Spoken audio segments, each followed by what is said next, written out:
Philippines history is significant of Spanish colonization to the present generation. Catholicism.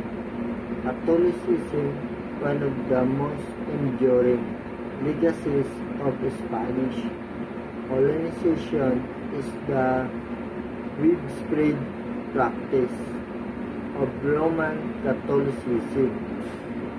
The Philippines is the only predominantly Catholic country in Asia, with around 80% of its population adhering to the faith. This is deeply influenced Philippines culture, festival, custom, and social values. Language.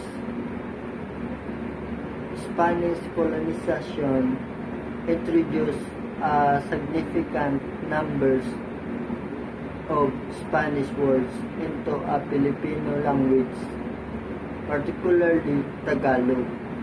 Many everyday words, as well as terms related to government, religion, and cuisine, have Spanish origins.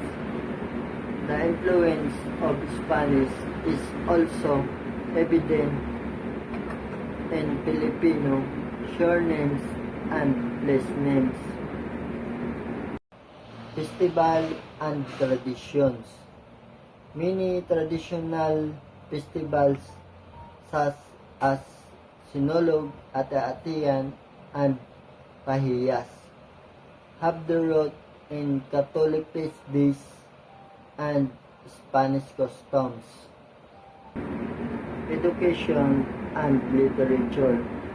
The Spanish introduced formal education to the Philippines, including the establishment of university, the most notable being the University of Santo Tomas, the oldest existing university in Asia.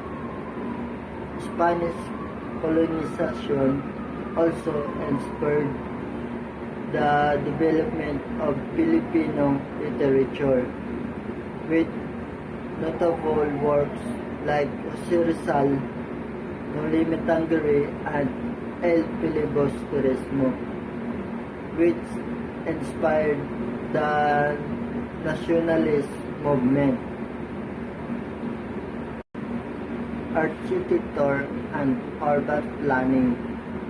Spanish colonial architecture is still visible in many parts of the Philippines, particularly in old churches, government buildings, and ancestral houses.